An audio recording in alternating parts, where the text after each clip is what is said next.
আসসালামু আলাইকুম, আপনাদের সবাইকে স্বাগত জানাচ্ছি এখনকার আলোচনায়।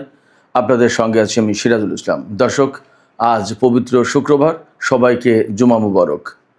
দর্শক, অনেক গুরুত্বপূর্ণ খবর আছে। বাবালবান্দে প্রণালী এবং লোহিত সাগরে জাহাজ চলাচল নিরাপদ করতে এবং স্বাধীনভাবে যাতে জাহাজ চলাচল করতে পারে এই লক্ষ্য ঘোষণা করে সৌদি আরব 14 সদস্যের একটি জোট ঘোষণা করেছে। এই জোটে বাংলাদেশও থাকবে বলে খবর পাওয়া গেছে। এদিকে গত রাতেও ইরানের পক্ষ থেকে মার্কিন ঘাঁটি লক্ষ্য করে ড্রোন হামলা চালানো হয়েছে। ইরানের জাতীয় সংসদের স্পিকার বাকের কলিবফ তিনি বলেছেন, কেশম দ্বীপে আমেরিকা যে বর্বর হামলা চালিয়েছে তার জন্য তাদেরকে মূল্য দিতে হবে। এদিকে ইরানের খাতামুল আম্বিয়া হেডকোয়ার্টার্সের প্রধান মেজর জেনারেল আলী আবদুল্লাহি তিনি বলেছেন, মধ্যপ্রাচ্যে মার্কিন সেনাদের জন্য তাদের সমরস্ত্র যেমন জরুরি, তেমনি তাদের সাথে কফিনও থাকতে হবে। কফিন এখন তাদের অবিচ্ছেদ্য অংশ হয়ে গেছে। একথার মানে কি? খুবই গুরুত্বপূর্ণ কথা। আরও একটি বিপজ্জনক খবর আছে, সেটি হচ্ছে ইরানের সর্বোচ্চ নেতাকে আমেরিকা এবং ইসরায়েল খুঁজছে। ইরানের সর্বোচ্চ নেতাকে আমেরিকা এবং ইসরায়েল যখন খোঁজে তার মানে কি আমরা সবাই বুঝতে পারি। এ নিয়ে আলোচনা করব। পাশাপাশি আলোচনা থাকবে মিশরের একটি সমুদ্র বন্দরে একটি এলএনজি জাহাজে ড্রোন হামলা হয়েছে। সেখান থেকে আমেরিকার একটি যুদ্ধ জাহাজও মারাত্মকভাবে ক্ষতিগ্রস্ত হয়েছে। এই ব্যাপারে আকারে ইঙ্গিতে ইরানকে দায়ী করা হচ্ছিল, কিন্তু ইরানের পররাষ্ট্রমন্ত্রী সাইদ আব্বাস আরাকচি ভিন্ন কথা বলেছেন। কি বলেছেন এবং কেন বলেছেন, এই সমস্ত নিয়ে এখন আমি বিস্তারিত আলোচনা করার চেষ্টা করব। আশা করি প্রত্যেকটি পয়েন্টের আলোচনা আপনাদের ভালো লাগবে। যদি আলোচনা ভালো লাগে তাহলে লাইক, কমেন্ট, শেয়ার করবেন এবং চ্যানেলটি সাবস্ক্রাইব করে সাথেই থাকবেন প্লিজ। দর্শক, চলুন বিস্তারিত আলোচনায় চলে যাই। প্রথমে যে আলোচনা করেছি সেটি হচ্ছে একটা জোট হতে যাচ্ছে সৌদির নেতৃত্বে, যে বাংলাদেশ সহ বিশ্বের 14টি দেশ সেই জোটে যোগ দেবে বা তার প্রতি সমর্থন জানিয়েছে বলে খবর বেরিয়েছে। এই জোটের লক্ষ্য হবে বাবালমান্দে প্রণালী এবং লোহিত সাগরে সৌদি জাহাজ বা সৌদির বন্দরের দিকে যে সমস্ত জাহাজ যাবে তাদের উপরে যে নিষেধাজ্ঞা আরোপ করেছে ইয়েমেনের হুতি সমর্থিত সামরিক বাহিনী বা সরকার, সেই নিষেধাজ্ঞা নাকচ করে দেওয়া, বানচাল করে দেওয়া।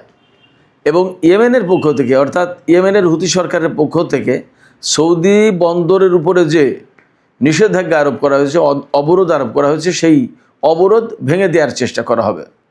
এই জন্য সৌদি আরব ইয়েমেনের সাথে সম্ভবত একা পারছে না পারার কারণে জোট গঠনের ঘোষণা দিয়েছে। এবং এই লক্ষ্যে গতকাল সৌদি আরবে মোট 43টি দেশের অংশগ্রহণে একটি সম্মেলন অনুষ্ঠিত হয়েছে। সেই সম্মেলন থেকে যে সমস্ত দেশ সৌদি আরবের এই জোটের প্রতি সমর্থন দিয়েছে তারা হলো কুয়েত, বাহরাইন, কাতার, বাংলাদেশ, পাকিস্তান, তুরস্ক, সুদান, সোমালিয়া, জিবুতি, জর্ডান, মিশর, ইয়েমেনের যে সৌদি সমর্থিত অংশ তারা, এবং কমোরস নামে আরেকটি দেশ। আল জাজিরা খবর দিয়েছে কমোরস আছে, কিন্তু কোনো কোনো জায়গায় পাওয়া যাচ্ছে কমোরস না, নাইজেরিয়া আছে। জানি না এই দুই দেশের কোনটা। 43টি দেশ অংশগ্রহণ করেছিল সম্মেলন, তাতে এই 14টি দেশ সমর্থন দিয়েছে। আর সৌদি আরব এই জোটের নেতৃত্বে থাকবে, জোটের হেডকোয়ার্টার থাকবে সৌদি আরবে। লক্ষণীয় বিষয় হচ্ছে মধ্যপ্রাচ্যের যে সমস্ত দেশ রয়েছে তার ভিতরে গুরুত্বপূর্ণ কয়েকটি দেশ এই জোটে নেই, যেমন ইরাক, ওমান এবং সংযুক্ত আরব আমিরাত। আর এই যে জোট করা হয়েছে, এই জোট যদি স্বাভাবিক উপায়ে এই অবরোধ বা নৌ চলাচলের স্বাধীনতা নিশ্চিত করার চেষ্টা করে তাহলে সেটা হচ্ছে একদিক। কিন্তু বাস্তব কথা হচ্ছে যে একেবারে স্বাভাবিকভাবে বেসামরিক উপায়ে কিভাবে এই হুতি সমর্থিত সরকারের অবরোধ তারা ভাঙবে। তাহলে এখানে সামরিক হস্তক্ষেপ বা সামরিক সংঘাতের একটা প্রশ্ন কিন্তু থেকে যাচ্ছে, এটা অনিবার্য হয়ে উঠবে। সেই জায়গায় এই যে মুসলিম এই সমস্ত দেশ সৌদি আরবকে সমর্থন দিয়ে একটা যুদ্ধের প্রেক্ষাপট তৈরি করতে যাচ্ছে বা হচ্ছে, এটা কতটা ভালো হবে, কতটা মুসলিম বিশ্বের স্বার্থ রক্ষা করবে সেটা কিন্তু ভেবে দেখার ব্যাপার। এখানে কিন্তু প্রত্যেকটা মুসলিম দেশ, তা মুসলিম দেশ যদি সৌদি আরবের ডাকে সাড়া দেয় এবং আমেরিকাও আছে শুনতে পাচ্ছি।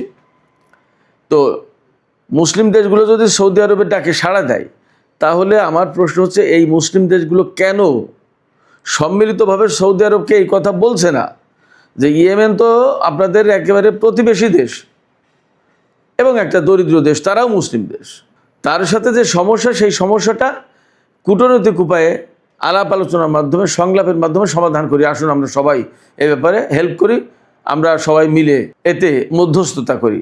এটা কিন্তু অনেকে বলতে পারতো, বিশেষ করে তুরস্ক, পাকিস্তান, অনেক দেশ। কিন্তু তা না করে এখন নতুন করে কেন এরকম জোটবদ্ধ হচ্ছে আমি বুঝতে পারি না।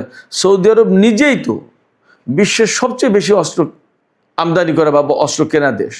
আমেরিকা, ইউরোপের প্রচুর পরিমাণে অস্ত্র সৌদি আরব কেনে। আমেরিকার অস্ত্র শিল্প তো টিকেই আছে সৌদি আরবে, কাতার এবং সংযুক্ত আরব আমিরাতের টাকার উপরে, কুয়েতের টাকার উপরে। সেই সৌদি আরব ইয়েমেনের চেয়ে অনেক বেশি শক্তিশালী অনেক দিক দিয়ে। তার সাথে আবার 15-16টা দেশ, 14-15টা দেশ লাগছে জোট করতে ইয়েমেনের বিরুদ্ধে লড়াই করার জন্য। এটা কেমন কথা, কেমন মুসলিম ভ্রাতৃত্ব এবং কেমন প্রতিবেশী সুলভ আচরণ। সৌদি আরব হচ্ছে পবিত্র মক্কা মদিনা শরীফের খাদেম, মুসলিম বিশ্বের নেতা, তাদেরকে আমরা অনুকরণ করব। সেই জায়গায় একটা প্রতিবেশী দেশ এবং দুর্বল দেশ, অভাবী দেশ, গরিব দেশ, তাদের উপরে এইভাবে তাকে একেবারে আষ্টে পৃষ্ঠে বেঁধে ফেলে তাকে শেষ করে দেওয়ার চেষ্টা, এটা কেমন কথা হচ্ছে? এই জায়গায় তো কূটনীতির প্রয়োজন। সমস্যা হয়েছে সেটা ঠিক আছে, সৌদি আরবের সাথে ইয়েমেনের একটা সংঘাত হয়েছে অনেকদিন ধরে। এখানে মুসলিম বিশ্বের দায়িত্ব ছিল তো তাদেরকে আলোচনা টেবিলে বসানো এবং একটা মধ্যস্থতা করা।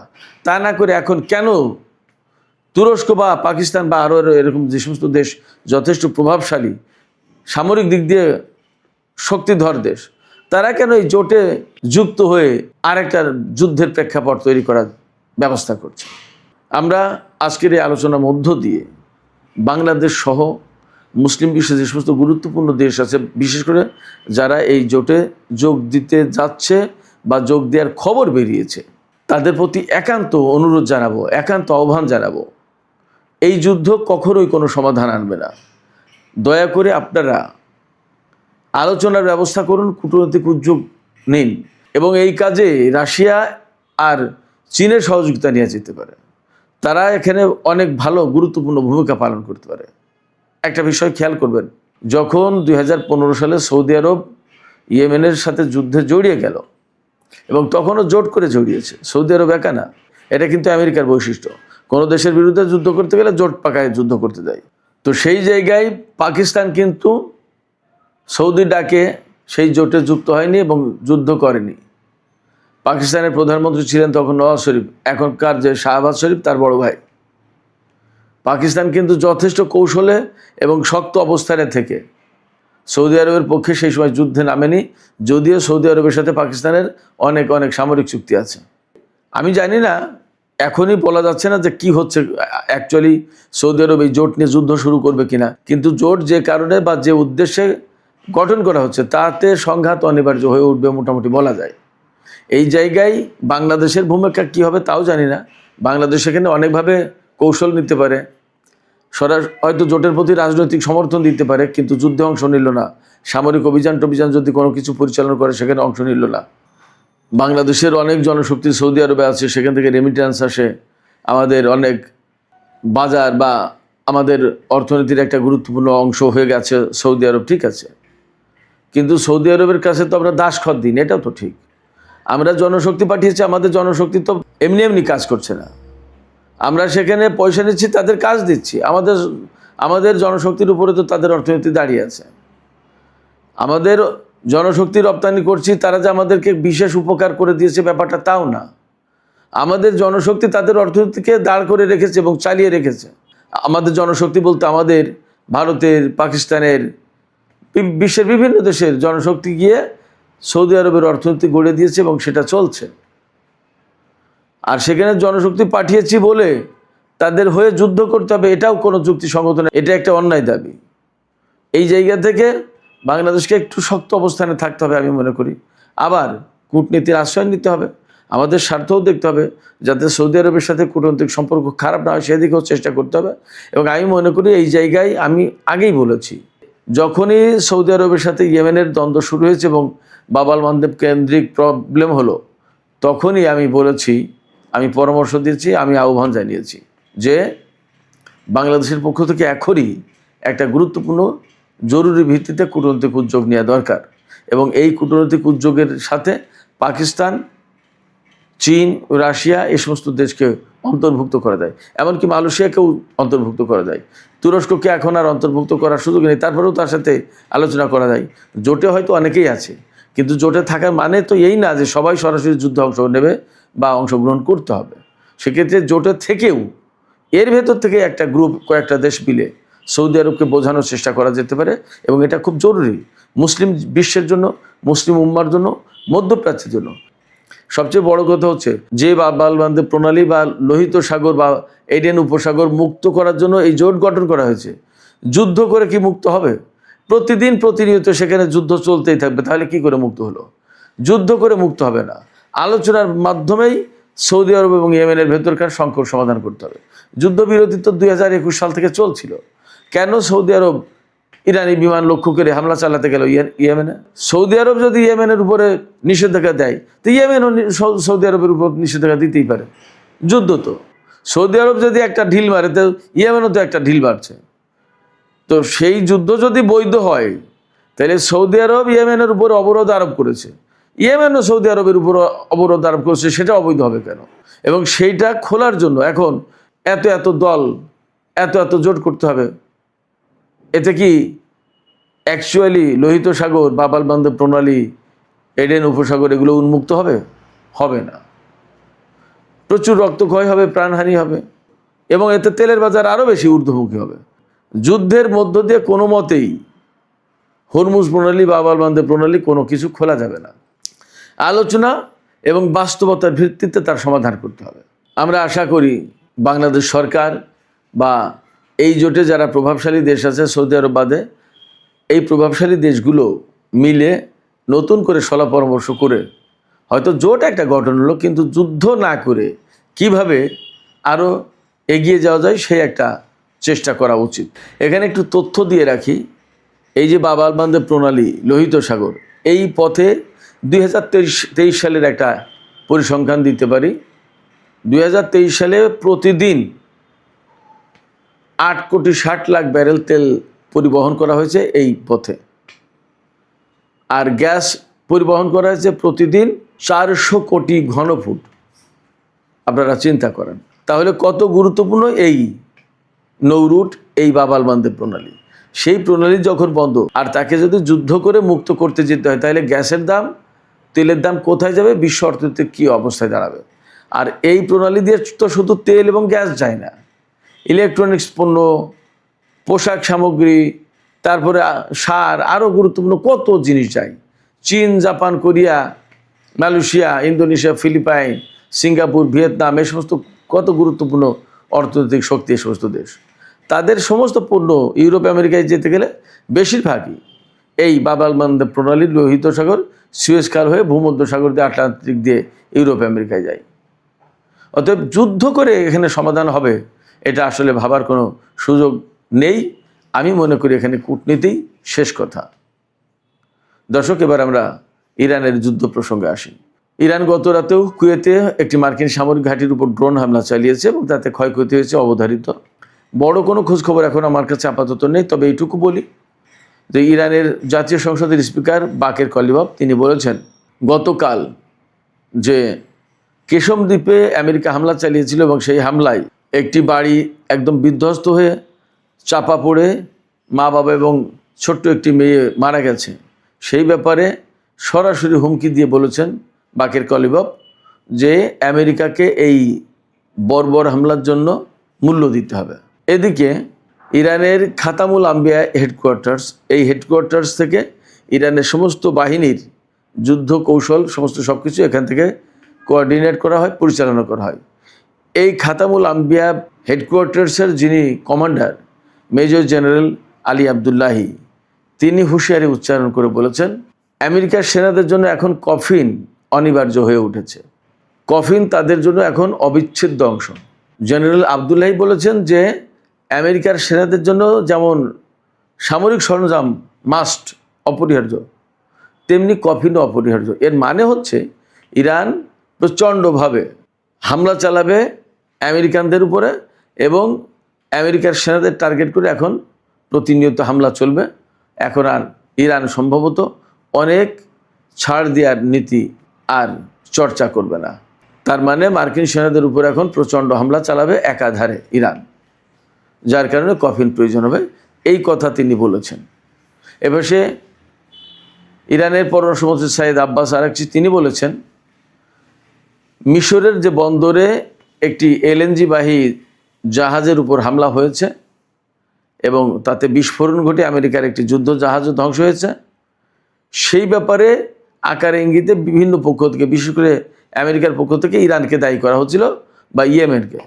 ইয়েমেন, ইরান সবাই বলেছে যে আমরা এই হামলার সাথে নেই, আমরা এই হামলা করিনি। ইরান বলেছে যে এই হামলার পেছনে থাকতে পারে ইহুদিবাদী ইসরায়েল, ইরানের ভাষায় ইসরায়েল থাকতে পারে এবং সেখানে বরং ইরানকে দায়ী করানোর চেষ্টা করা হচ্ছে। এটা ঠিক না, আমরা এর সাথে নেই। বরং মিশরের নিরাপত্তা আমাদের কাছে অনেক গুরুত্বপূর্ণ। মিশর আমাদের আঞ্চলিক বন্ধু দেশ, তাদের নিরাপত্তাকে আমরা যথেষ্ট গুরুত্ব দিই। মিশরের উপরে আমাদের হামলা চালানোর কোনো কারণ নেই, প্রশ্নও নেই। সম্ভবত ইরানের এই বক্তব্য থেকে একেবারেই বিষয়টা পরিষ্কার হবে।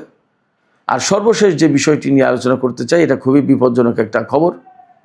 সেটা হচ্ছে আজকেই খবর বের হয়েছে দেখলাম, ইরানের বর্তমান সর্বোচ্চ নেতা সাইয়েদ মুজতবা খামেনি, তাকে আমেরিকা এবং ইসরায়েলের গোয়েন্দারা খোঁজাখুঁজি করছে। তিনি সর্বোচ্চ নেতার দায়িত্ব গ্রহণের পর আজ পর্যন্ত জনসমক্ষে আসেননি। এই অবস্থায় তিনি কোথায় আছেন তার অবস্থান শনাক্ত করার চেষ্টা করছে আমেরিকা এবং ইসরায়েল। লক্ষ্যটা সহজ, আমেরিকা এবং ইসরায়েল যখন ইরানের সর্বোচ্চ নেতার অবস্থান শনাক্ত করার চেষ্টা করে, তার মানে হচ্ছে তাকে হয়তো হত্যা করার চেষ্টা করছে। কিন্তু একথাও ঠিক, ইরানের সাবেক সর্বোচ্চ নেতা সাইয়েদ আলী খামেনিকে হত্যা করে আমেরিকা কি তার লক্ষ্য অর্জন করতে পেরেছে? যদি নতুন নেতাকে হত্যা করে আমেরিকা কি তার লক্ষ্য অর্জন করতে পারবে? পারবে না। বরং তাদের জন্য বিপদ আরও বাড়বে, মধ্যপ্রাচ্যের পরিস্থিতি আরও জটিল হবে এবং ইরান কি তখন ছেড়ে দেবে? ছেড়ে দেবে না। বরং এখন আমরা দেখতে পাচ্ছি, শুনতে পাচ্ছি যে ওই যে মেজর জেনারেল আলী আবদুল্লাহি বললেন যে আমেরিকান সেনাদের জন্য কফিন মাস্ট। তাদের সাথে যেমন সামরিক সরঞ্জাম থাকে, তেমনি তাদের সাথে এখন কফিন থাকতে হবে। তার মানে ইরান আমেরিকান সেনাদের বিরুদ্ধে অনেক বেশি শক্ত অবস্থানে যাচ্ছে। সুপ্রিয় দর্শক, এখনকার আলোচনা এখানে শেষ করতে চাই। আলোচনা শেষের আগে আমি আপনাদের কাছে মতামত জানতে চাই। আশা করি আপনারা চিন্তাশীল মন্তব্য করবেন। সৌদি আরব এই যে জোট গঠন করলো, এই জোটের উচিত হবে কি ইয়েমেন বা হুতিদের বিরুদ্ধে যুদ্ধ করা বা বাব আল মানদেব প্রণালী এবং লোহিত সাগর উন্মুক্ত করার জন্য যুদ্ধে জড়িয়ে পড়া, নাকি তাদের উচিত হবে সম্মিলিতভাবে সৌদি এবং ইয়েমেনের মধ্যকার চলমান সংকট নিরসন করার জন্য কূটনৈতিক ভূমিকা নেওয়া, উদ্যোগ নেওয়া? আপনাদের মতামত জানিয়ে কমেন্টে লিখতে পারেন। আর ভিডিও ভালো লাগলে লাইক, কমেন্ট, শেয়ার করবেন এবং চ্যানেলটি সাবস্ক্রাইব করে সাথেই থাকবেন।